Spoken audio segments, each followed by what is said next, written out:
Oh, excusez-moi, c'est bon? C'est bon? Vous m'entendez? Non, bah tu vois, c'est pas bon. Merci.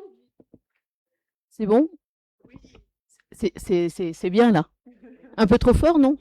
Non, ça va? Bon, il est 19h31. J'ouvre la séance du conseil municipal du 30 avril 2026. Je vais commencer par l'appel. Donc, Cola Christine, Monsieur Barbé Alain, Madame Reux, Monsieur Lericous, Madame Davy, Monsieur Bedel, d'accord, Madame Dufay, Monsieur Renaud, Madame Roland, Madame Dairel, Madame Homo, Monsieur Chalmel, Monsieur Martineau, pas arrivé, Monsieur Hertley, Madame Hervé, Madame Niel, Monsieur Legonidec, Monsieur Macaigne a donné son pouvoir à Madame Roland, Madame Guinéeux, Monsieur Bondeau, Madame Lotelier, Madame Vierès. C'est comme ça qu'on prononce? Non, Verriès.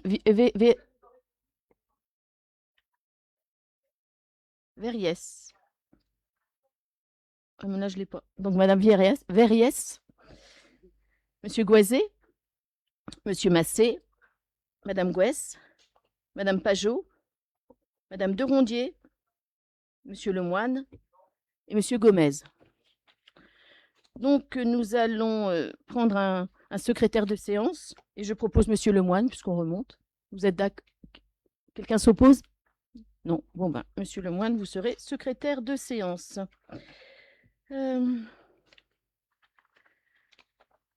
Donc, vous avez tous reçu le procès-verbal de la dernière séance du conseil municipal le 16 avril 2026. Est-ce qu'il y a des observations? Est-ce qu'il y a des corrections qui ont été faites? Non? Alors, qui vote pour?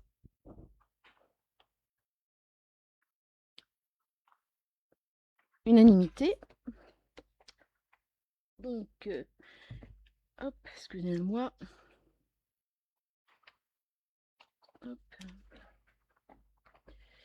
Nous passons au point 1, élection des membres du conseil municipal siégeant au conseil d'administration du Centre communal d'action sociale, le CCAS.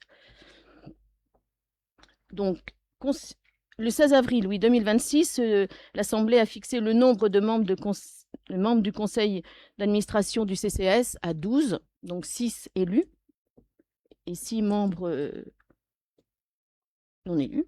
Alors, considérant que, conformément à ces dispositions, le conseil municipal est tenu d'élire en son sein des membres qui siégeront au conseil d'administration du CCAS dans un délai maximum de 2 mois suivant son renouvellement. Considérant que l'élection a lieu au scrutin de liste, à la représentation proportionnelle, au plus fort reste, sans panachage ni vote préférentiel. Considérant que chaque conseiller municipal ou groupe de conseillers municipaux peut présenter une liste de candidats, même incomplète.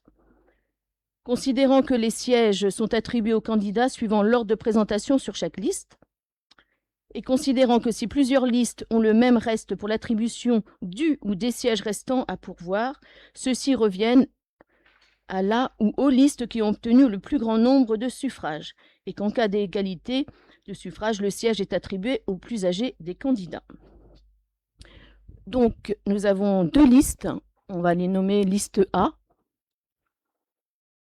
Patrice Bedel, Nicolas Macaigne, Valérie Homo, Virginie Hervé, Fabienne Derondier et Jean-Michel Goisé, liste que nous proposons. Et la liste de Madame Gouès nous propose Jean-Michel Goisé, Patricia Verriès, Patrice Bedel, Nicolas Macaigne, Valérie Homo et Virginie Hervé. Donc nous allons voter à bulletin secret. Donc on va vous distribuer liste A et liste... Tiens, je vais garder ça. Hein. Voilà. Oui.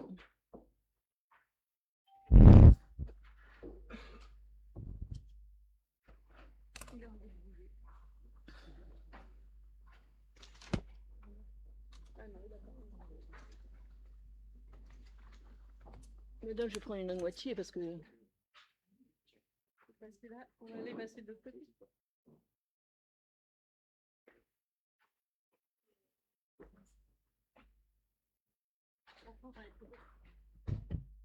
Ça fait 6 ans que c'est comme ça. Hein.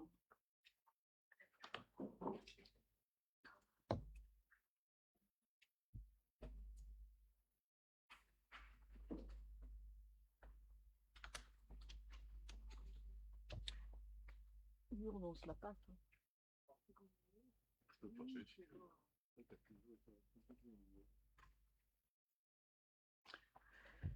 Tout le monde a reçu? Pas encore.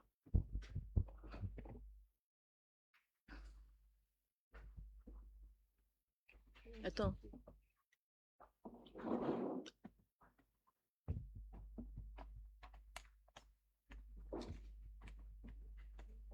Mais c'est bien parce qu'après, après c'est ça. Là.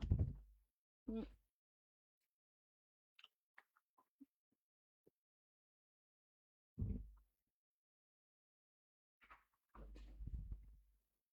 Ben oui, attendez, on va dire. On va vous dire, attends. Monsieur Bedel, Madame Roland, qui vous votez 2 fois, Madame Roland. Monsieur Herclé, Madame Niel, Monsieur Bondeau,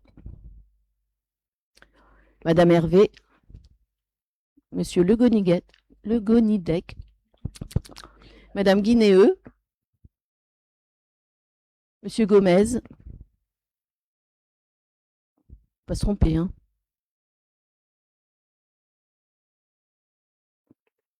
Pardon. Ah, c'est embêtant. Il manque des listes B, là, s'il vous plaît. Donc, Monsieur Lemoine a voté, Madame Derondier, Madame Pajot, Madame Gouès, Monsieur Massé, Monsieur Goisé, Madame Verriès. Ne t'appelez pas votre prénom. Ouais, non, mais je bute. Hein. Madame Letellier, Madame Homo, Monsieur Chalmel, Madame Dairel, Monsieur Martineau, Monsieur Renaud, Madame Dufay, Monsieur Le Ricous et Madame Reux et moi-même. Et Monsieur... Non, pas comme ça. Hop.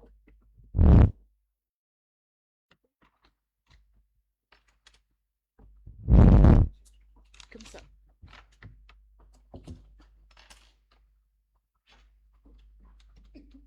1, 2, 3, 4, 5, 6, 7, 8, 9,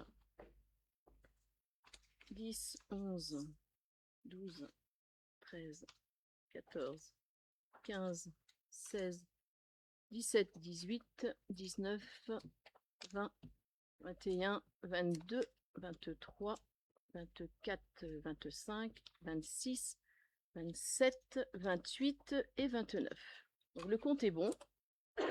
Tiens, je te laisse annoncer. Liste A. C'est bien.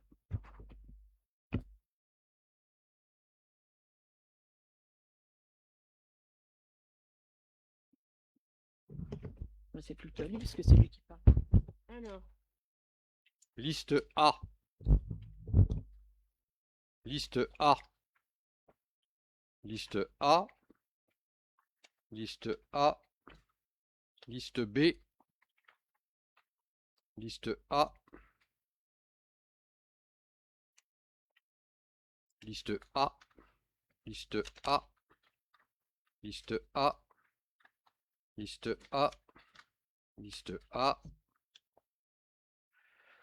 Liste A. Liste A. Liste B.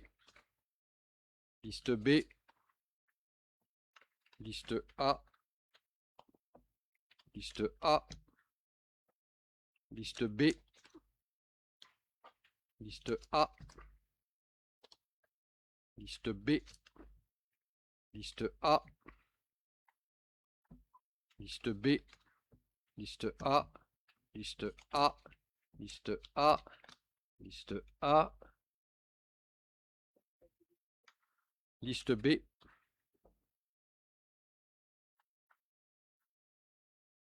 et liste A.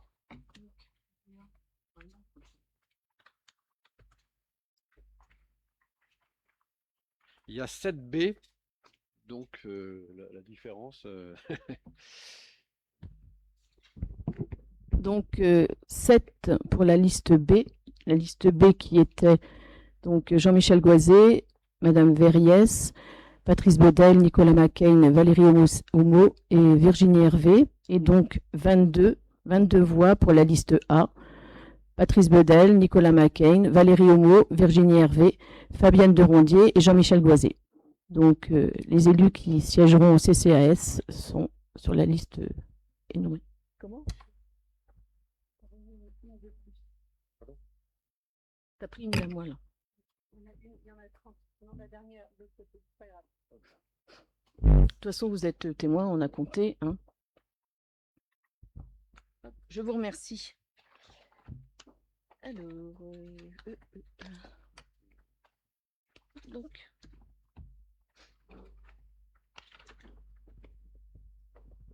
nous passons au point numéro 2, création des commissions municipales et élection de leurs membres.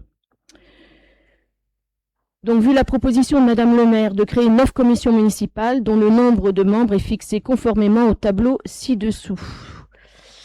Alors, il faut savoir que dans les communes de plus de 1000 habitants, la composition des différentes commissions doit respecter le principe de la représentation proportionnelle pour permettre l'expression pluraliste des élus au sein de l'Assemblée communale. Donc, considérant que le maire est président de droit de toutes les commissions, en cas d'absence ou d'empêchement, les commissions sont convoquées et présidées par le vice-président, élu par celle-ci lors de leur première réunion. Donc, je ne vais pas rappeler mon nom à chaque fois puisque je suis présidente de droit. Donc, à part pour la première. Projet structurant, donc première commission, projet structurant, personnel communal, sécurité, intercommunalité et vie associative. Donc, moi-même, Alain Barbet, Hélène Reux, Clément Loricous, Marie-Laure Davy, Patrice Bedel, Marilyn Dufay, Philippe Renaud, Muriel Roland, Jacques Hertlé, Samuel Martineau, Michael Chalmel, Jean-Michel Goisé, David Massé, Dylan Lemoine et Emmanuel Gomez. Donc, pour savoir, nous avons demandé aux minorités de choisir les commissions dans lesquelles ils voulaient être. Et c'est pour ça que maintenant, ils sont inscrits dans les commissions que je cite. Commission numéro 2, travaux, cimetières, environnement, mobilité, dont l'adjointe est Madame Hélène Reux. Donc, Michael Chalmel, Virginie Hervé, Paul Bondeau, Marie-Paul Daïrel, Marie-Laure Davy, Jacques Hertlé, Philippe Renaud, Morgane Goès, Patricia Verriès, Fabienne Derondier et Emmanuel Gomez.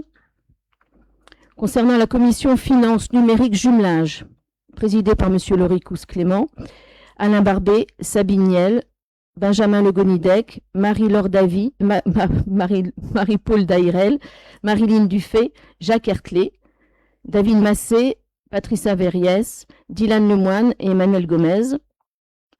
Commission urbanise, aménagement foncier, avec Marie-Laure Davy, Jacques Hertlé, Michael Chalmel, Nicolas McCain, Hélène Reux, Alain Barbet, Paul Bondeau, Marie-Paul Daïrel, Morgane Goès, Patricia Verriès, Fabienne Derondier et Emmanuel Gomez. Commission Action sociale, solidarité, sécurité civile, présidée par M. Patrice Bedel, Alain Barbet, Marie-Paul Daïrel, Sabine Niel, Valérie Homo, Clément Loricous, Pauline Pajot, Jean-Michel Goisé, Fabienne Derondier.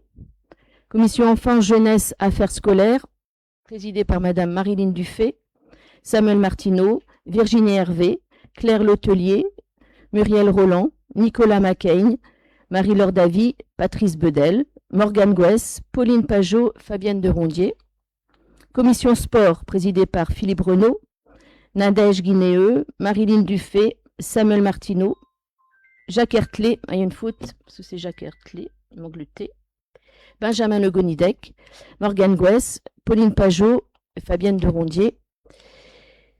Commission artisanat, commerce, activités maritimes, toujours présidée par Monsieur Philippe Renaud, Virginie Hervé, Sabine Niel, Muriel Roland, Valérie Homo, Benjamin Legonidec, Nicolas Macaigne, David Massé, Pauline Pajot, Dylan Lemoine, Emmanuel Gomez.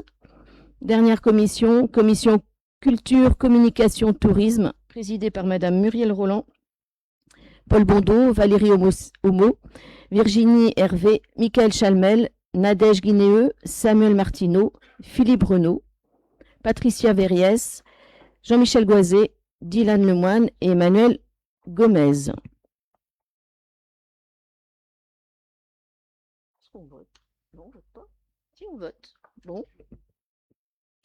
Alors, qui s'abstient? Qui vote pour? Je vous remercie.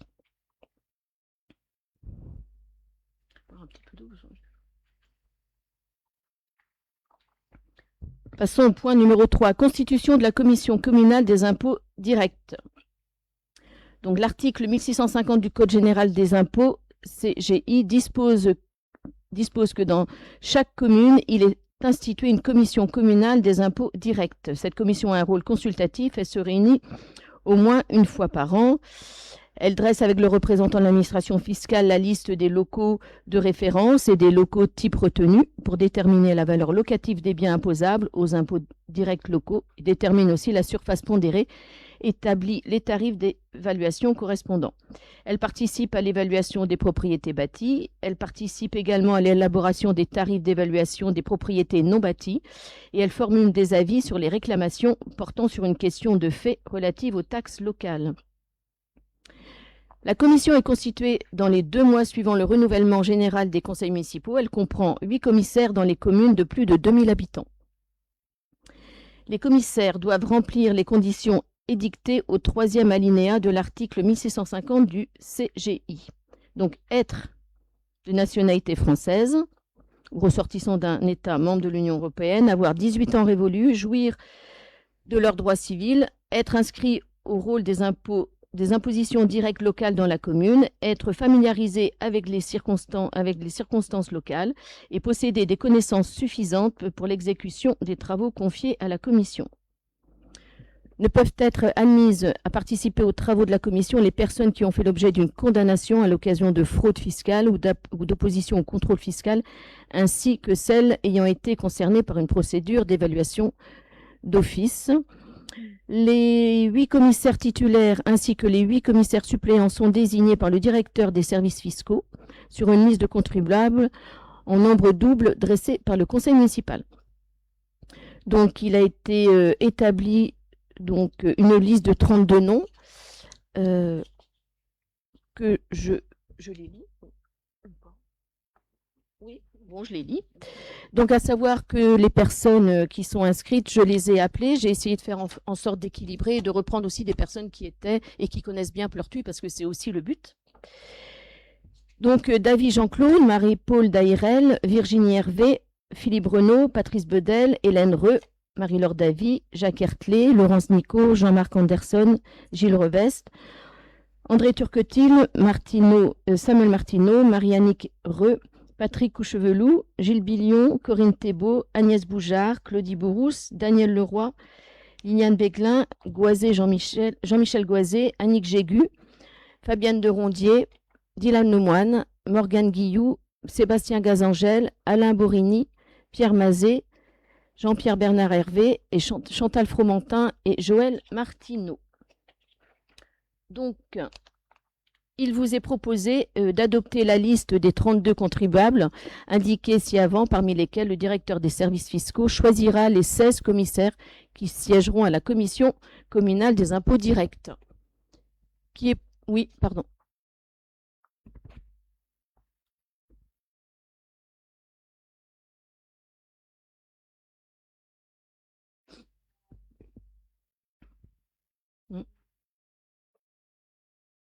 Non, parce que c'était trop tard, j'avais passé, voilà, c'est pour ça. Autrement, je les aurais pris, il n'y avait pas de souci.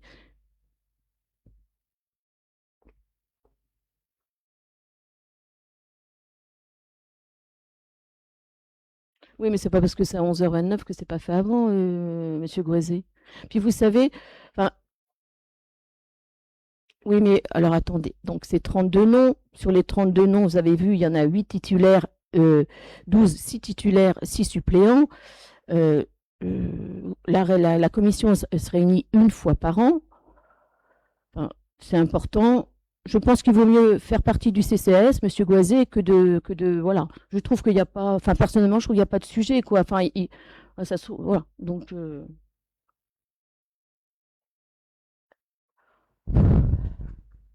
c'était déjà écrit, donc c'était déjà fait. C'est pas. Vous pouvez vous abstenir. Qui vote pour? Donc, alors, s'abstiennent. Madame. Oui, s'abstiennent. J'allais nommer Madame Verriès, monsieur Goisé, monsieur Massé, madame Gouès et madame Pajot. Je vous remercie.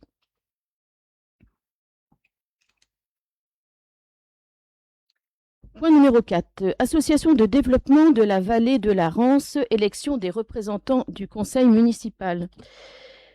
L'Association pour le développement de la vallée de la Rance a été créée le 21 février 1997 avec pour objectif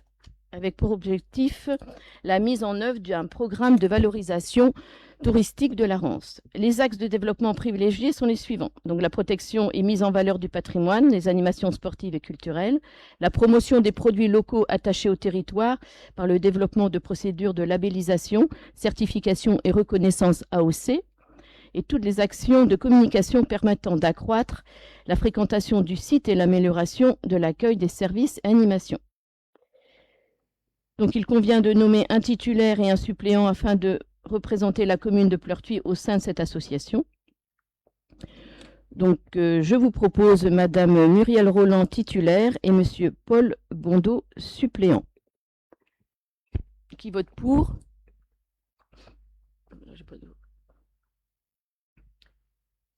Merci. Qui s'abstient? Qui s'abstient? Alors nous avons monsieur Gomez, nous avons madame Pajot, madame Gouès, monsieur Massé, monsieur Goisé et madame Verriès qui s'abstiennent. Je vous remercie. Donc madame Roland madame Roland est élue, donc représentera l'association et monsieur Paul Bondeau sera suppléant. Point numéro 5, Association de développement sanitaire Côte d'Émeraude, ADS Côte d'Émeraude, élection des représentants du conseil municipal. L'Association de développement sanitaire de la Côte d'Émeraude a pour objet, entre autres, d'être le lieu de rencontre et de réflexion des professionnels de la santé, des travailleurs sociaux, des usagers et des représentants des collectivités et organismes sociaux en vue de proposer des actions de prévention, de dépistage ou d'éducation sanitaire et sociale, de proposer et de participer à des actions visant à améliorer la permanence des soins et à assurer le maintien et les soins à domicile des personnes âgées. Donc, nous proposons Patrice Bedel, qui est adjoint au social, et Madame en tant que titulaire, et Madame Virginie Hervé, suppléante. Oui. Est-ce que nous pouvons proposer en tant que suppléante Madame Verriès? Oui. Eh bien, nous proposons Madame Verriès en tant que suppléante. D'accord. Donc, on va voter pour le... Bon, comment on fait? On vote Patrice Bedel et puis après, voilà. Compliqué. Après, ça va être fini. Alors, qui vote pour Patrice Bedel en tant que titulaire? Donc, qui s'abstient? Donc, monsieur Gomez s'abstient. Qui vote pour madame Verriès? Qui vote pour? Madame Verriès, vous ne votez pas pour vous? Alors, on vote pour madame Verriès. Donc, madame Verriès, monsieur, l'équipe de madame Gouès, c'est plus simple. Qui s'abstient? On vote contre. On vote contre. Alors, qui vote contre? Alors, qui s'abstient? Non, mais parce qu'il y a monsieur... Non, c'est parce qu'il y a monsieur Gomez qui n'a pas... voilà, donc qui s'abstient, c'est pour ça que je repose. Monsieur Gomez s'abstient. Qui vote contre? Nous, on vote contre. Ils ont... Alors, Madame Derondier, Monsieur Lemoine et Monsieur Gomez s'abstiennent. Nous, on vote contre. On propose Virginie Hervé, donc, qui vote contre. Bah oui. Voilà. Donc, l'équipe de Madame Gouès, qui s'abstient. Vous abstenez pas, Monsieur Gomez? Si. Monsieur Gomez s'abstient. Et donc, qui vote pour Virginie Hervé suppléante? Donc, la majorité, plus Madame Derondier et Monsieur Lemoine. Donc, Patrice Budel représentera l'association l'ADS en tant que titulaire et Madame Virginie Hervé suppléante. Oui. Point 6. Association intercommunale des Notes d'Émeraude. Élection des représentants du conseil municipal. L'association intercommunale Les Notes d'Émeraude a été créée le 9 juillet 2019 afin de promouvoir auprès de la population et notamment auprès des enfants et des adolescents le goût de la musique en organisant et en patronnant toute manifestation à caractère musical. Ses objectifs: assurer une mission de sensibilisation des enfants à la musique grâce à une offre d'ateliers collectifs variés, assurer une mission d'enseignement musical et assurer également un rayonnement musical sur toutes les communes partenaires de la communauté de communes. Les membres de droit sont les communes de Saint-Briac-sur-Mer, Lancieux, Saint-Lunaire, Trémeroc, La Richardaie, Le Minic-sur-Rance et Pleurtuis. Donc il convient de nommer un titulaire et un suppléant. Donc je vous propose Muriel Roland titulaire et Madame Marie-Paul Dairel suppléante. Avez-vous des propositions, Madame Gouès? Pas pour cette fois. Non, d'accord. Donc, alors, qui vote pour Muriel Roland titulaire et Marie-Paul Dairel pour être aux Notes d'Émeraude des représentants? Qui vote pour? Alors, tout le monde, sauf Monsieur Gomez. Monsieur Gomez s'abstient. Je vous remercie. Le point 7. Organisme de gestion de l'enseignement catholique, l'OGEC, élection des représentants du conseil municipal. Suite au renouvellement du conseil municipal, il convient de procéder à la désignation d'un représentant de la commune au sein de l'organisme de gestion d'établissement catholique, l'OGEC, de l'école privée.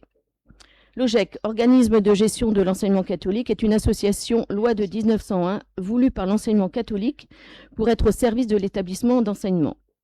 Elle possède ainsi une existence juridique et la personnalité morale.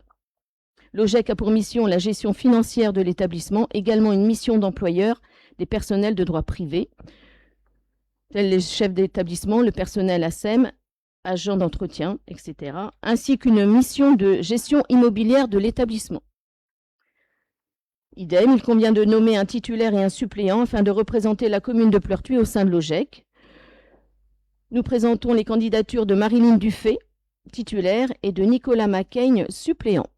Oui, Madame Gouès. Et nous proposons Pauline Pajot en tant que suppléante. D'accord. Alors, qui vote pour Marilyn Dufay, titulaire? Qui vote pour?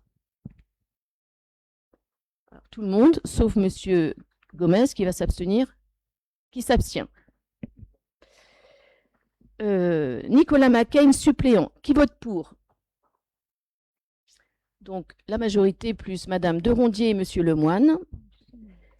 Qui s'abstient? Monsieur Gomez, Madame Verriès, non? Non, non.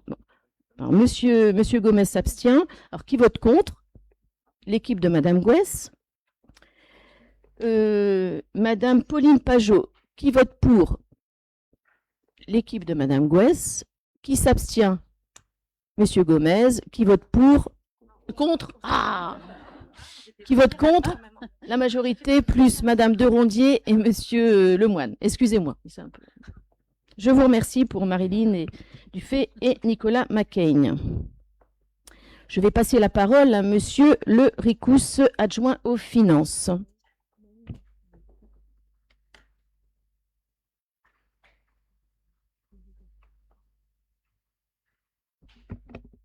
Ce qui fonctionne. Ok, très bien. Merci. Bonsoir à tous.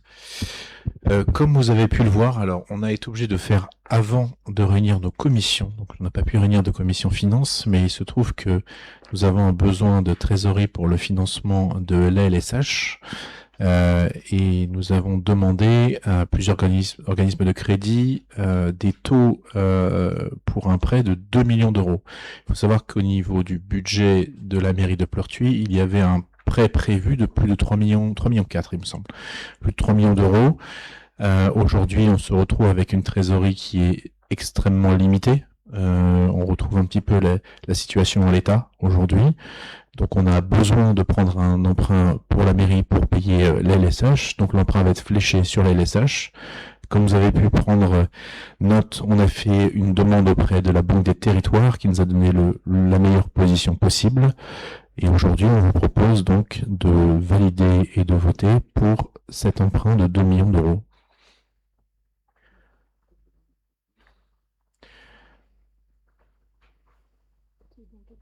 Oui. Je pense qu'il y aura des questions qui vont être posées par quelques-uns, donc je vous invite à poser les questions. Monsieur le Ricous, nous avons étudié les documents transmis par les services de la mairie. Nous sommes conscients que ce projet a été engagé sous la précédente mandature. Il fonctionne. Ouais, d'accord. Donc, on a besoin de... Toutefois, plusieurs éléments nécessitent des clarifications. Le montant global en particulier appelle des explications précises. Un écart significatif d'un montant de plus de 700 000 euros hors taxe apparaît entre la délibération du 18 décembre 2025 et la proposition de financement de la Banque des Territoires. Par ailleurs, certaines conditions financières ainsi que la prise en compte d'éventuels aléas restent insuffisamment détaillées, ce qui fait peser un risque réel de recours à des avenants ultérieurs. Ces éléments, parmi d'autres, justifient que l'ensemble du conseil municipal puisse disposer de l'intégralité des documents relatifs à ce projet et à ce prêt, afin de se prononcer en pleine connaissance de cause. Dans ce contexte, le report du vote semble le plus adéquat. Il permettrait un examen sérieux en commission finance en amont du prochain conseil municipal du jeudi 28 mai.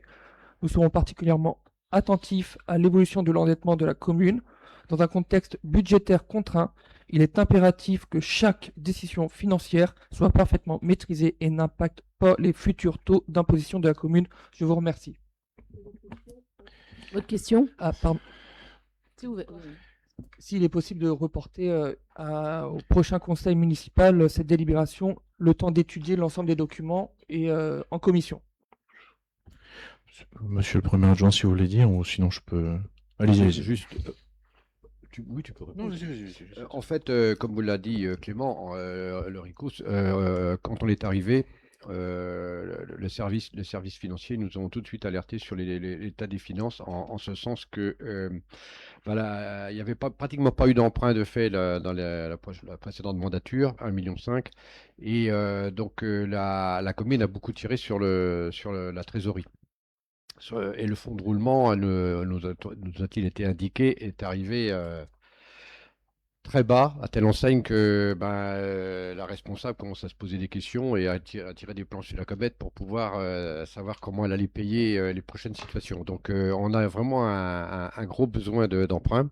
C'est la première chose. Et puis deuxièmement, le 28 mai, non, parce qu'en fait, pour la petite histoire, le prochain conseil municipal aura lieu le 5 juillet, tout simplement parce que le 5 juin, excusez-moi, parce que tout simplement parce que il y a les sénatoriales et il nous faudra désigner nos représentants.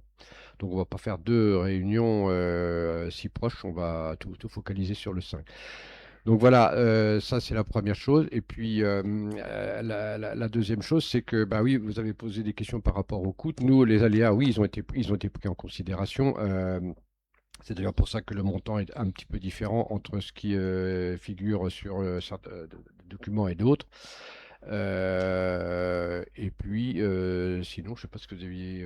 Non, il y a eu une erreur aussi sur du hors-taxe et du TTC, je crois que c'est ça qui fait une différence de 700 000. La différence que vous avez, que vous avez fait remarquer, il y a une différence, il y a un taux qui devait être marqué TTC, il était marqué hors-taxe sur le document. C'est ce que nous a remonté la personne en charge des finances de la ville. Juste, oui, effectivement, on peut pas attendre malheureusement le 28 mai. Je vous cache pas que ça aurait été plus sympathique pour moi de faire une commission et d'en discuter en commission et ensuite de le soumettre à votre vote. Mais on est vraiment dans l'urgence. On est dans l'urgence vraiment de trésorerie pour arriver aux échéances qui vont nous être données. Donc on a un vrai besoin rapide. Ensuite pour le taux et pour l'aléa, on a bien regardé les choses. On a eu une très belle offre de la Banque des Territoires qui nous permet de considérer qu'on a peu de risques malgré ce taux variable. On a fait une étude et il faudrait que le livret A, parce que c'est un taux basé sur livret A, passe à un taux. Alors il est passé 6 mois il y a quasiment 20 ans, mais sinon il est passé durablement au-delà du taux qui ferait que ça serait plus intéressant de prendre un taux fixe en 1996. Donc on considère qu'on peut prendre le risque aujourd'hui et que ça sera toujours plus intéressant le taux qu'on a obtenu aujourd'hui. Alors c'est un taux fléché sur la LSH par la Banque des Territoires, lié, comme on l'a mis, parce qu'on respecte des normes environnementales nouvelles pour ce bâtiment-là. Donc on a vraiment cherché sur tous les marchés le meilleur taux et c'est vraiment ce qui nous a apparu le plus intéressant pour la ville, pour le bien des habitants et en pensant très clairement aux finances de la ville et aux finances de nos habitants. Pour information, la ville n'est pas extrêmement endettée, donc on ne met pas du tout la ville en risque en prenant cet emprunt-là. Micro. Non, le micro, s'il vous plaît, parce que pour ceux qui nous écoutent. Que le taux est capé à la hausse. Ben non. Il n'est pas capé à la hausse? Il n'y a pas de hausse. Non, il n'est pas capé à la hausse. En fait, il suit l'évolution du livret A. On sait bien que le livret A, il suit l'inflation. Il suit l'inflation, ça veut dire qu'il ne la précède pas, généralement. Tant pis pour les épargnants. Donc voilà, c'est pour ça que c'est quand même un taux qui est relativement comment dire, confortable, si on peut le dire comme ça, parce qu'en fait, c'est toujours ce qu'il faut regarder, c'est le différentiel d'inflation. Ouais. Et là, clairement, je me suis renseigné sur les 10 dernières années, par exemple, le livret A était en dessous de l'inflation, une grande partie du temps. Donc bon, voilà. Ouais, le livret A, il est toujours en dessous de l'inflation, mais là, on s'attend à une augmentation de l'inflation et des taux d'intérêt très très fortes cet été. Oui, alors après, c'est l'inflation fait son office, parce que bon, voilà, d'une part, et puis deuxièmement, l'inflation, vous savez que c'est un gros mot au niveau de l'Europe. Donc voilà, ça laisse des mauvais souvenirs aux Allemands. Donc du coup, bon, je pense que c'est possible qu'il y ait de l'inflation. On n'a pas de boule de cristal, hein, mais voilà, la conjoncture, elle n'est pas très porteuse. Mais bon. Il y avait combien d'écart entre le variable et le fixe? 2 points, je crois, à peu près. Ouais, un tout petit peu plus que 2 points, ouais. Il faudrait que le livret A prenne 2 points sur 20 ans. Sur 25 ans, pour que ce soit plus intéressant. 4%, en fait. Oui. Ouais, 200. Et on a eu, pour information aussi, d'autres taux variables auprès de banques privées qui étaient beaucoup moins intéressants que celui de la Banque des Territoires. Et on était à peu près à un point de moins avec la Banque des Territoires. Ok, merci pour vos réponses. On peut arbitrer plus rapidement, en fait. Alors moi j'ai Excusez-moi. J'ai également une question. La Banque des Territoires vend ce taux TLA surtout parce qu'il est basé sur l'IPC et qu'il vend aux collectivités que effectivement comme les recettes fiscales suivent l'IPC, leur taux qui suit l'IPC, ça permet de neutraliser. Donc moi je veux bien, mais c'est vrai que pour les 2 prochaines années, on prévoit quand même une forte inflation. Donc, on ne peut pas présager de beaucoup de choses. Vous avez entièrement raison, on n'a pas de boule de cristal. Pour autant, j'aimerais savoir si vous avez la possibilité de négocier, si jamais vous allez sur ce taux-là, la possibilité de négocier un remboursement anticipé sans pénalité au-delà d'une certaine durée. C'est-à-dire que ça se fait régulièrement. Au-delà de 5 ans, 10 ans, il n'y a pas de pénalité, parce que j'ai vu qu'il y avait des pénalités si jamais on était en mesure de faire un remboursement anticipé. Est-ce que vous avez envisagé cette question-là? Et ensuite, un taux fixe, peut-être que ça paraît plus important maintenant, mais tout est toujours renégociable. Est-ce que la Banque des Territoires est capable de renégocier en taux fixe par la suite ou pas?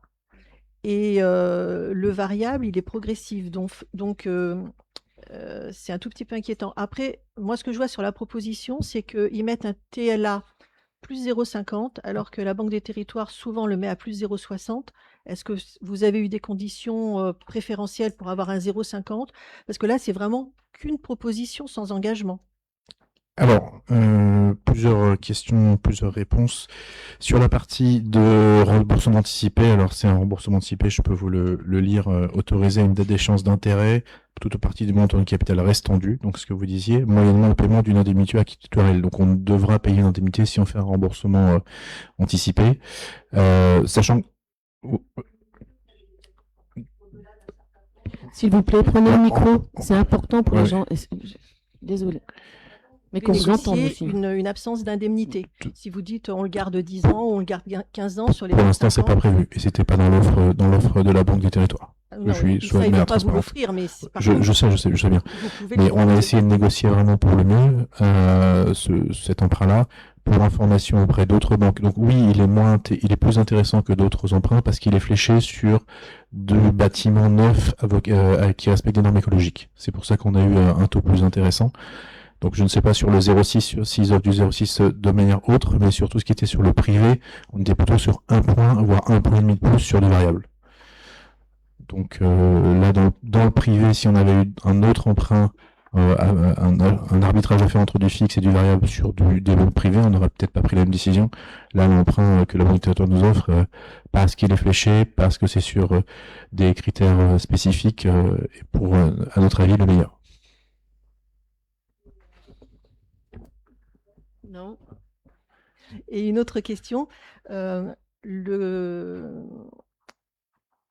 que vous allez faire des appels de fonds réguliers, c'est-à-dire que dans un premier temps, vous n'allez payer que les amortissements et pas le capital, vous allez payer que les intérêts et pas le capital, ou alors vous allez démarrer, j'ai cru voir au bout d'un an, septembre, vous commencez l'amortissement en septembre? Oui, Est-ce que vous payez des intérêts intercalaires ou pas? On avait la possibilité de le faire. Là, effectivement, on a un amortissement dès septembre. On va sûrement appeler les 2 millions d'euros tout de suite, sachant qu'on pouvait faire des appels séparés, mais qu'il y avait un coût encore plus, qu'il y avait un coût associé qui nous semblait pas intéressant, sachant que de toute façon, on allait avoir appel au fond, besoin de faire appel au fond sur l'année. J'ai pas compris. En fait, vous allez faire un appel immédiat de la totalité en Exactement, septembre. c'est ce qui est prévu.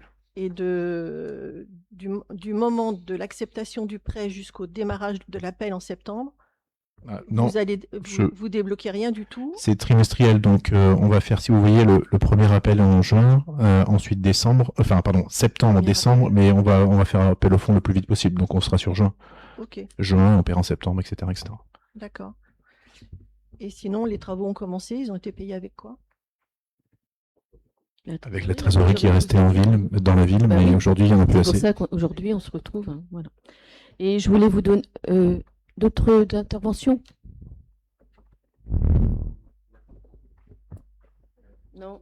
Allez-y, rapidement. Là, c'est bien. Je vous remercie pour les explications. Après, regardez, effectivement, vous êtes à 3, il faudrait passer à 3,5 plus 0,5 pour dépasser le taux fixe. C'est ça. Ce qui ferait qu'une inflation qui passerait à 4,5-5%. Donc on aura d'autres problèmes à gérer si ça arrive. Donc je pense que c'est un bon choix. En revanche, est-ce que vous pouvez vous organiser une commission finance rapidement? Parce que moi, ça m'interpelle le problème de trésorerie et ce serait bien qu'on soit au courant. On va la faire d'ici le prochain conseil municipal. Maintenant que les commissions sont faites, on va pouvoir le faire rapidement. Oui. Ok, super, je vous remercie. Et sinon, moi, je voudrais vous donner quelques infos concernant les emprunts en cours. Donc, en 2027, il y aura la fin de 2 emprunts. Donc, c'est à peu près 48 000 € à rembourser par an. Et 2028, il y aura la fin de 3 emprunts à hauteur de 88 000 € à rembourser par an. Donc, tout n'est pas bleu, mais tout n'est pas noir. Les finances sont globalement assez saines, hein, oui. C'est pas un souci. Est-ce qu'il y a d'autres interventions? Des remarques? Non? Donc, on va procéder au vote. Qui vote pour? Merci, à l'unanimité. Merci. Hop. Nous passons au point 9. Demande de cofinancement de l'AMO Camping auprès de la Banque des Territoires dans le cadre du programme PVD. Donc la commune de Pleurtuis est engagée dans le programme Petite Ville de demain depuis mars 2022. Dans ce cadre, elle souhaite lancer une étude d'assistance à maîtrise d'ouvrage portant sur la définition d'un mode de gestion et d'exploitation du camping de l'Estuaire. Cette démarche s'inscrit dans la continuité de l'étude structurante menée en 2022 relative au réaménagement de la zone du Clos Champion, laquelle n'avait alors pas pu bénéficier d'un cofinancement au titre du programme Petite Ville de demain. La présente étude constitue ainsi une étape opérationnelle essentielle pour la mise en œuvre des orientations stratégiques définies à l'échelle du centre-bourg et des équipements structurants. À cette fin, la commune a élaboré un cahier des charges et procédé en janvier 2026 à une consultation de bureaux d'études spécialisés. La Banque des territoires participe au cofinancement des études des petites villes de demain. Il va vous être proposé de solliciter une aide financière, donc c'est bien une aide financière, une subvention en fait, auprès de la Banque des territoires selon le plan de financement qui vous est présenté ci-dessous. Donc l'AMO MLV Conseil est à hauteur de 6 490. Donc on demande à la Banque des territoires de contribuer à hauteur de 2 245 €. Et il nous resterait à charge 3 245 €, excusez-moi. Et la commune de Pleurtuis à hauteur de 3 245, la moitié. Vous voulez poser des questions? Alors, autrement, je peux vous faire aussi, j'ai fait une petite synthèse de l'AMO, enfin de l'étude. Donc, alors, je pourrais vous le donner. Le camping municipal, donc l'Estuaire. Donc, en fait, c'est un camping municipal, est un équipement. Bon, c'est un équipement touristique. Il est situé, il est sur un site d'environ 2 hectares. Il est classé 2 étoiles. Donc, le camping dispose du label Accueil Vélo et Table Rando Bretagne. Donc, ses capacités et ses équipements. Donc, le camping comprend 31 emplacements résidentiels et 27 emplacements nus. Donc, on a un total d'à peu près 58 emplacements. Donc, vous avez des équipements d'accueil et de sanitaire qui complètent l'ensemble. Le fonctionnement. Donc, le fonctionnement, il est ouverture en saison, donc c'est-à-dire du 18 avril au 12 septembre. Donc, nous avons des résidents propriétaires qui habitent et eux peuvent rester 9 mois. Et donc, la fermeture hivernale le 31 décembre au mois d'avril, au 1er avril. Et donc, et cette gestion, jusqu'alors, est assurée en régie par la commune. Donc, il y a eu plusieurs constats qui ont été faits. Donc, il y a une évolution de la fréquentation. Il y a des équipements qui nécessitent à terme des adaptations. Et vous le savez bien, l'environnement touristique est en mutation. Donc, l'ancienne municipalité, c'est vrai, avait fait appel au cabinet MLV Conseil. Et donc, cette démarche, c'était pour disposer d'un diagnostic objectif et partagé, d'analyser les perspectives de développement, étudier les différentes hypothèses d'évolution du camping et nourrir une réflexion globale sur son devenir. Donc, les enjeux, l'objectif est de définir de manière collective le positionnement du futur camping, les évolutions qui seront toujours sur le même site, mais on va penser peut-être autrement, les évolutions nécessaires en termes d'équipement et les modalités de fonctionnement qui seront les plus adaptées. Donc, la question du camping s'inscrit dans une réflexion globale et sans oublier que, bon, il peut aussi s'agrandir, mais pour l'instant, le travail se fait sur l'existant. Donc, quel est l'esprit de cette démarche? C'est une démarche d'analyse et de projection qui vise à donner de la visibilité à la commune et d'objectiver les choix à venir. Donc, nous pensons que ce camping est un atout pour la commune. Et c'est vrai que ce cabinet va nous aider à nous projeter. Parce qu'il faut aussi que Pleurtuis soit connu aussi pour ses bords de Rance, de Frémur. Il faut aussi qu'on donne une certaine attractivité. Et le camping est là aussi. C'est un outil. Et c'est pour ça que ce cabinet va travailler dessus. Et il faut s'en servir pour que demain, on pense Pleurtuis, on pense aussi camping. Parce qu'aujourd'hui, c'est vrai qu'il a 2 labels, mais ce sont beaucoup des nuitées. Et ce n'est pas ce qui rapporte le plus. Donc, l'idée aussi est de faire venir des familles Non pas de mettre des piscines, voilà, mais de rester un camping local, parce qu'il est très bien situé, centre-ville, et les projets que nous avons et que nous mettrons en place, le camping va trouver toute sa place. Voilà, je vous remercie. Donc, des questions? Pas de questions? Morgane. Je voulais juste... Gouès, excusez-moi. Vous pouvez dire Morgane, il n'y a pas de souci. Je voulais juste ajouter par rapport à ce que vous dites, en fait, les hébergements à la nuitée sont hyper importants parce que finalement, nous avons la voie verte qui passe dans Pleurtuis et le fait de pouvoir relier la voie verte au bord de Reims en pouvant faire une nuitée au sein du camping municipal de Pleurtuis, ça reste assez important parce que finalement, le touriste à vélo consomme beaucoup plus qu'un touriste en voiture et on a quand même sur la commune ce point d'attractivité qui est important de développer. Je vous remercie. Les premières études qui ont été faites, le camping ne peut pas survivre avec simplement des nuitées. Et donc, attendez, donc le projet c'est de garder bien sûr, de garder et de développer la voie verte, puisque bon, je sais qu'il y a des projets au niveau de la communauté de communes, donc il faudra qu'on s'en serve et le camping rentre dedans. Mais il faut aussi voir plus grand et voir demain. Donc les nuitées, on les gardera, bien sûr, évidemment. Oui, mais c'est important, justement, des fois, de développer les nuitées, mais de façon un petit peu plus attractive, en fait. Mais c'est le but. On est d'accord. Oui.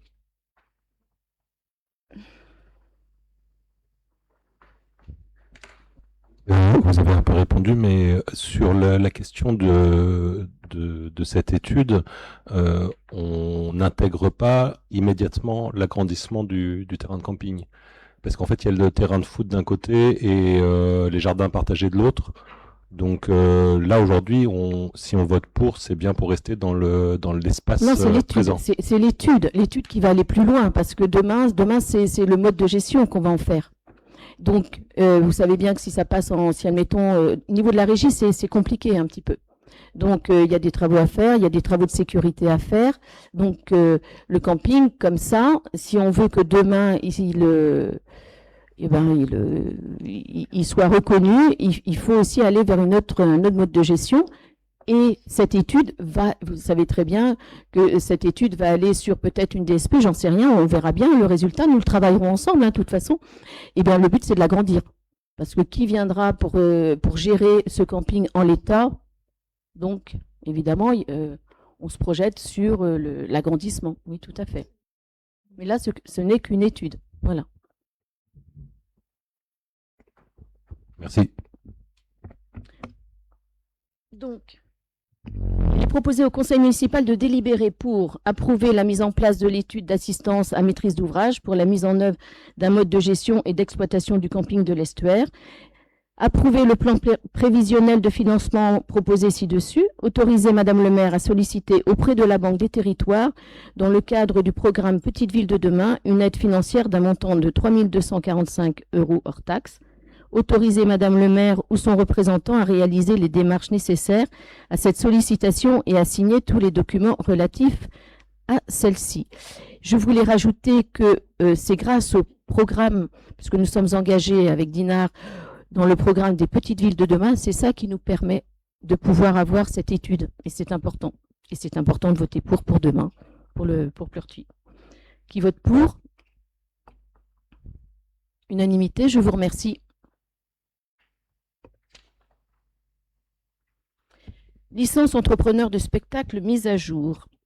Donc, les licences d'entrepreneurs de spectacle vivant sont des autorisations administratives obligatoires pour l'exploitation de lieux de spectacle vivant avec emploi du plateau artistique, la diffusion de spectacles vivants dans le cadre d'un contrat ou l'organisation de tournées de spectacles vivants. La ville de Pleurtuis est concernée au titre de son activité secondaire de spectacle vivant avec organisation de plus de 6 spectacles par an avec au moins un artiste rémunéré. Depuis le 1er octobre 2019, la licence d'entrepreneur de spectacle est remplacée par un récépissé de déclaration d'activité d'entrepreneur de spectacle vivant. Ce récépissé valant licence doit être renouvelé tous les 5 ans. La ville de Pleurtuis détient ces récépissés depuis le 4 octobre 2025. Donc, pour votre information, licence de première catégorie, c'est l'exploitant de lieux de spectacle vivant. Licence deuxième catégorie, producteur de spectacle ou entrepreneur de tournée. Et licence numéro de troisième catégorie, diffuseur de spectacle. L'actuel régisseur manifestation de spectacle vivant est la personne référente justifiant de l'ensemble des qualifications et formations obligatoires dans le cadre de cette déclaration. Et suite aux élections municipales et au renouvellement de l'Assemblée délibérante, il est nécessaire de modifier les noms et coordonnées du représentant légal de la collectivité. Il faut savoir que c'est l'année dernière, il y a un agent qui a fait la formation et qui est donc l'actuel régisseur qui est référente sur l'ensemble de ces qualifications. Alors, il est proposé au conseil municipal de délibérer pour autoriser Madame le maire à effectuer les démarches de mise à jour relatives aux déclarations d'entrepreneurs de spectacles vivants en identifiant Madame le maire comme représentante légale de la collectivité, l'actuel régisseur manifestation et spectacles vivants comme personne référente justifiant de la formation à la sécurité des spectacles et des compétences obligatoires. Y a-t-il des questions? Je vous remercie. On va passer au vote. Qui vote pour? Je vous remercie. Unanimité. Le point 11, avis de la commune concernant le dossier d'autorisation environnementale des travaux sur le système d'assainissement de Dinard. Je passe la parole à Madame Reux, adjointe aux travaux. Merci. Merci. Bonsoir à tous. C'est un dossier d'autorisation environnementale, c'est-à-dire qu'au niveau de la STEP de Dinard, donc la STEP, c'est la station d'épuration, il y a des travaux à faire parce que si elle déborde, elle va déborder dans la mer et c'est un problème environnemental et aussi au niveau du tourisme. Donc, il est nécessaire d'être vigilant sur ces points. Et on a une gestion des eaux parce que dans l'assainissement, il y a des fluides qui, en hiver, peuvent être un peu trop importants et faire que la station déborde. Donc, il est nécessaire de donner un avis pour autoriser ces travaux et faire que ça n'arrive pas. Pourquoi Pleurtuis doit donner son avis? Parce qu'il y a une partie de Pleurtuis qui est reliée à Dinard, comme une partie de Dinard qui est aussi reliée à la Richardet. C'est les bassins versants qui font ça. Donc, Cap Émeraude, toute la zone Cap Émeraude et toute la zone du, je crois que c'est Terre-Traîneau, là où il y a la ville et Meignier, qui est reliée à Dinard et qui a une convention donc, avec le REA, qui est notre Rance Émeraude Assainissement. Donc, tout est sous convention et il est à savoir aussi que la zone Cap Émeraude n'est pas encore rétrocédée au niveau des installations, c'est toujours l'aménageur qui les a. Et il y a des petits, pas mal de sujets au niveau des eaux parasites. Donc, les eaux parasites, c'est toutes les eaux qui peuvent rentrer dans les tuyaux par infiltration parce que c'est une zone qui est quand même très humide où il y a pas mal de sources, donc il faut faire en sorte que le matériel soit bien étanche et ne vienne pas amener beaucoup d'eau en fait dans la station d'épuration. Donc tout le gros dossier, en gros, c'était ce sujet, c'est l'objectif, c'est améliorer la gestion des eaux, éviter les débordements, optimiser le traitement des eaux usées et pluviales pour faire en sorte que les deux ne se mélangent pas, parce que ce serait quand même dommage de payer le traitement de l'eau pluviale et de réduire les coûts de traitement donc liés aux eaux parasites. Et l'objectif principal, c'est une meilleure qualité des rejets qui va en mer. Voilà. Est-ce que vous avez des questions? Oui. Par rapport à ce projet, on aurait aimé connaître l'impact financier de ce projet. Est-ce qu'il y a un impact pour Pleurtuis? Est-ce que le REA est concerné? Est-ce qu'il va être sollicité? Parce que bon, il y a des financements et des subventions. Est-ce que le REA va être sollicité pour ça? Et ensuite, par rapport à l'assainissement, il y a eu depuis ces dernières années énormément d'argent injecté pour l'assainissement, pour les stations d'épuration, pour les remises à niveau. Ça fait beaucoup et Pleurtuis est en reste. Donc, donner un accord pour aider Dinard à s'améliorer, c'est bien, mais qu'en est-il de nous en même temps? Alors, le REA Et à part de Dinard, c'est deux entités complètement différentes. Dinard n'a pas souhaité rentrer dans le REA. Les conventions font que, en fait, ce qui est consommé, il y a des estimations sur combien on envoie à Dinard. Il y a une convention au départ qui fait qu'en fait, le REA perçoit les loyers et va les reverser à Dinard. Mais au niveau des travaux, il n'y a aucun... Plortuis ne paye pas et le REA non plus. C'est compris dans la convention. Dès le départ, ils estiment, en fait, il faut un peu un amortissement à l'envers. Ils disent que voilà, ils ont besoin de mettre de côté tant de sous pour faire les travaux et tout ça, c'est pris dans la convention dès le départ. Et la convention est identique à l'inverse, c'est-à-dire que Dinard paye au REA la même chose au niveau de la vie comptée. Ils estiment le coût que ça coûte au REA et Dinard paye au REA. Voilà. C'est très bien ficelé. Après la deuxième question, je ne sais plus. Juste pour vous dire, en fait, il ne s'agit pas de payer quoi que ce soit à la steppe de Dinard. La steppe de Dinard, c'est Dinard, enfin voilà, avec son fermier. Qui est Veolia. Qui est le même oui. que nous, oui. On a bien compris ça, mais c'est toujours bon de reposer une question à l'envers pour avoir la certitude que nous ne serions pas impactés. Donc, en fait, oui, il s'agit de s'assurer que les effluents qui vont aller à la station d'épuration de Dinard ne viennent pas chambouler le fonctionnement. C'est tout. C'est tout ce qu'on demande à l'aménageur qui est encore propriétaire des réseaux, qui collectent énormément d'eau parasite parce que ben voilà, ils ont sans doute été pas forcément totalement bien faits à l'origine. Donc voilà. Donc après, oui, au niveau du REA et de Plortuis, oui, il va y avoir des travaux faits sur Plortuis, mais là, c'est le REA qui gère. C'est prévu. Parce que juste pour l'information, il y a un schéma directeur des eaux pluviales qui a été engagé et de ce fait, il y a des rénovations qui se font pour justement limiter tous les intrants qui ne devraient pas y être. Parce qu'en fait, il y a beaucoup de réseaux d'eau pluviale qui sont raccordés sur le réseau d'eau usée. C'est bon.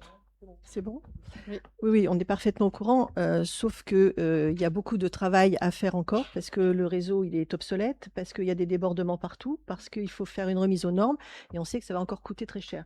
Donc c'est pas le sujet d'aujourd'hui, c'était pas mon propos. Pour le reste, je suis au courant. Merci. Donc on propose d'émettre un avis favorable au projet de renouvellement de la steppe de Dinard sous réserve de 3 engagements suivants, essentiels pour protéger les intérêts de la commune et garantir l'efficacité du système. Donc, la première réserve, c'est la charge polluante supplémentaire liée au projet hôtelier et tertiaire de la ZAC soit pleinement intégrée dans l'étude d'impact avec une évolution spécifique d'une garantie écrite de Dinard que la STEP pourra traiter ces charges sans dépasser les normes de rejet. Parce que vous savez bien que quand ce sont des établissements saisonniers, les flux ne sont pas les mêmes en été et qu'en hiver. Donc, c'est à prendre en compte. De faire des travaux de sécurisation du poste de refoulement sur Plortuis qui soient priorisés avec un calendrier précis de réalisation, une augmentation de capacité de pompage pour éviter les débordements vers Dinard, un plan de lutte contre les eaux parasites sur Plortuis soit formalisé et la création d'un comité de suivi Plortuis-Dinard avec un minima, une réunion par an et un accès aux données d'autosurveillance du point de relevage. Voilà nos 3 conditions qu'on voulait apporter à cet avis favorable. Et autoriser Madame le maire ou son représentant à réaliser les démarches nécessaires à cette délibération et à signer tous les documents relatifs à celle-ci. Qui est pour ? Unanimité. Merci. Alors, nous passons au point 12. Donc, état récapitulatif des renonciations à exercer le droit de préemption urbain, DIA. Donc, 6 impasse Louis Blériot, 17 rue Jean Boyer, 56 rue du Domaine de Villeneuve, 70 rue de Dinan, 31 impasse de la Charlet, rue de la Charlet, 2 rue des Bréjons, 11 rue du Pré de la Roche, 2 impasse de la Chênaie, 7 rue des Ternevats, 2 rue des Hayers et 8 rue du Clos Morgan. Avant de clôturer la séance, je vais laisser la parole d'une part à Muriel, qui est notre adjointe à la culture et la communication, et après Philippe Renaud, adjoint au sport. Et après, je poserai s'il y a des questions. Voilà.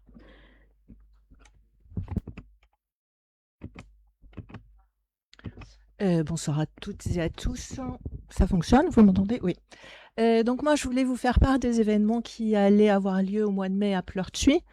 Donc tout commence samedi, dans 2 jours. Donc samedi 2 mai à 15h, hein, les U15 féminines de l'équipe de basket disputeront la demi-finale de la Coupe Jeune d'Ille-et-Vilaine face à la Mézières. Donc à la salle Omnisport. On leur souhaite bien sûr le meilleur pour cette rencontre et je vous invite à toutes et tous à aller les supporter. Jeudi 8 mai, c'est-à-dire la semaine prochaine, nous célébrerons la commémoration de la victoire du 8 mai 45, mais aussi le souvenir des victimes et héros de la déportation, la mémoire des crimes racistes et antisémites de l'État français, l'hommage aux Justes de France, ainsi que la journée nationale de la résistance et l'appel historique du général de Gaulle du 18 juin. Le rassemblement aura lieu à 11h30, place du général de Gaulle, donc la place de l'église, avant le déplacement vers le monument aux morts. Le dimanche 10 mai, donc la semaine prochaine également, aura lieu la grande braderie de l'appel de l'école Saint-Pierre, qui animera notre centre-ville. Le dimanche 17 mai, le loto du club de foot se tiendra à 14h à l'espace Delta. Et ensuite, on a un gros week-end de célébration, puisque nous allons célébrer les 40 ans du jumelage entre Pleurtuis et Ransbach-Bombach. Donc, environ 90 amis allemands seront accueillis par des familles pleurtuisiennes. La journée du samedi sera consacrée aux visites et à la soirée officielle. En revanche, le dimanche 24 mai, je vous invite tous à nous rejoindre. L'ensemble des habitants est invité à participer aux festivités qui débuteront à 11h au parc du Westerwald.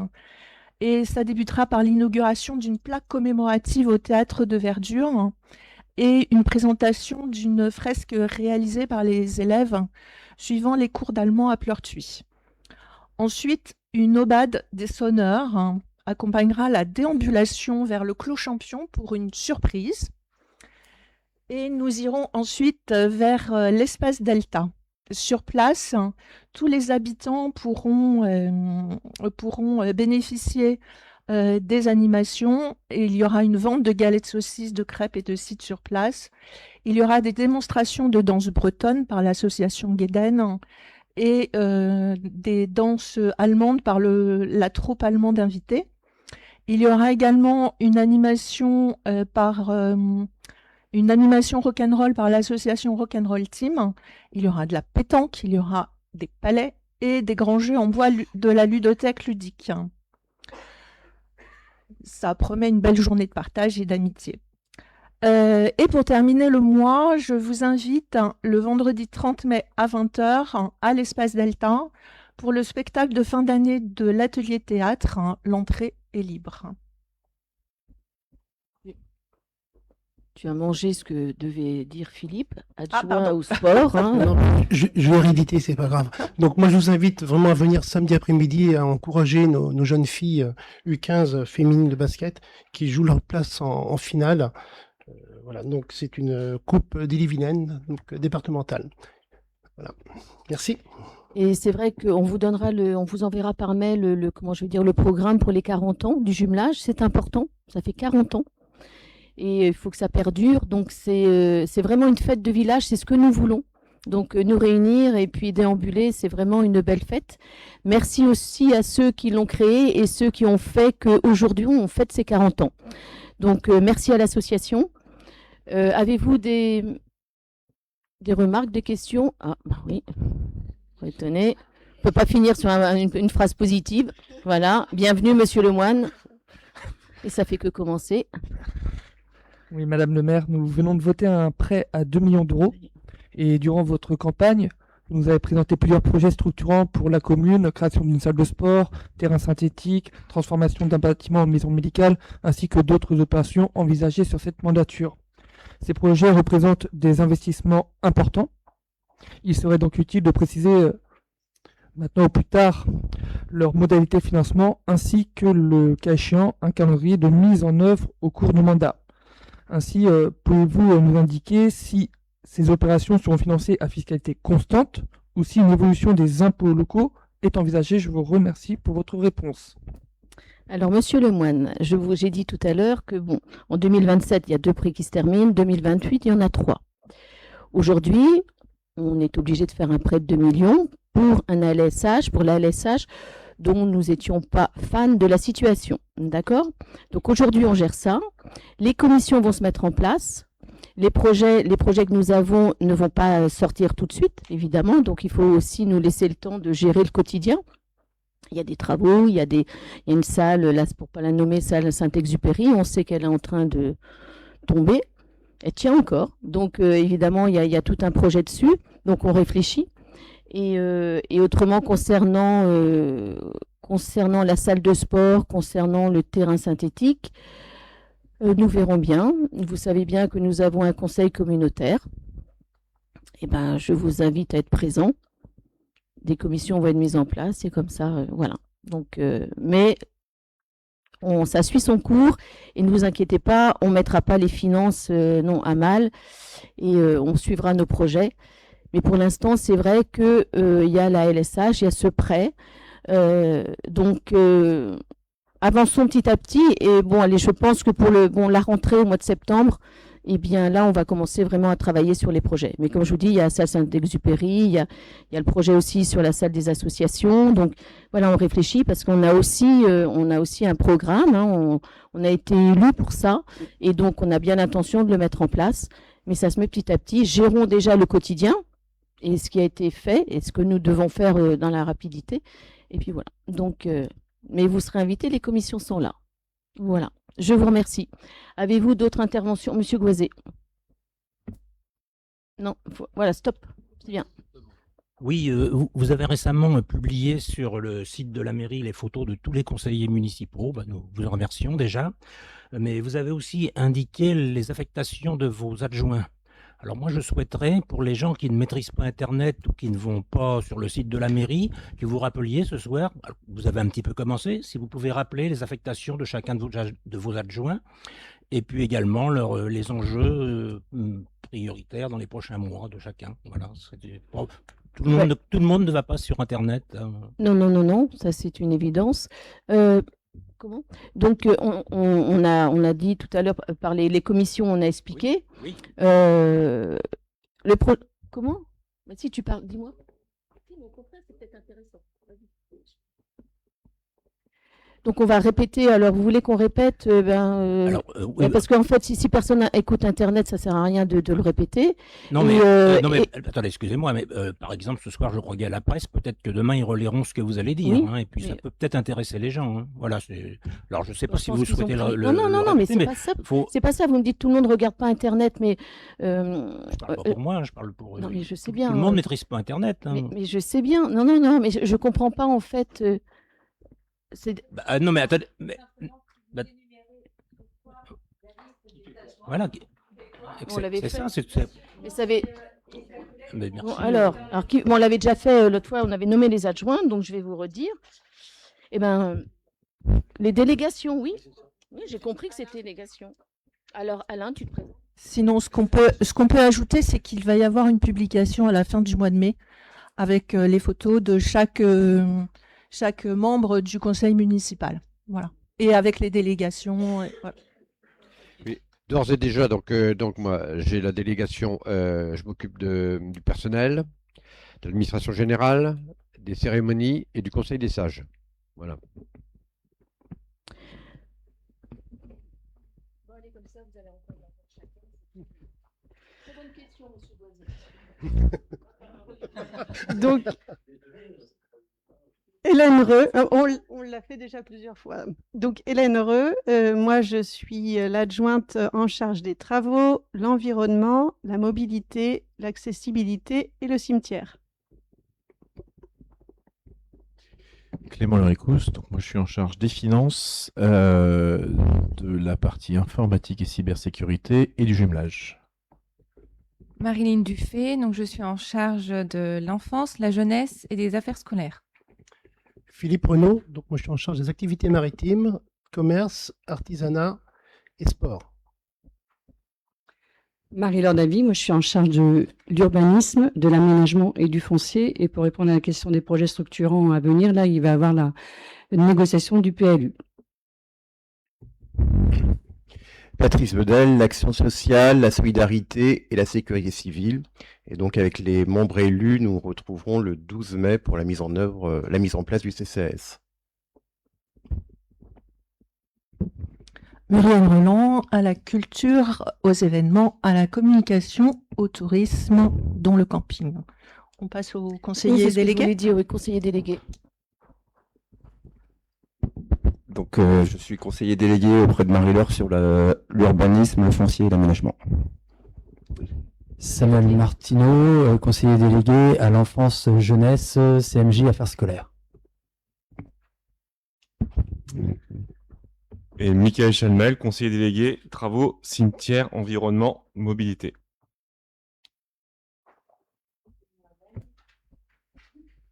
Et moi-même, projet structurant, personnel communal, sécurité, intercommunalité et vie associative.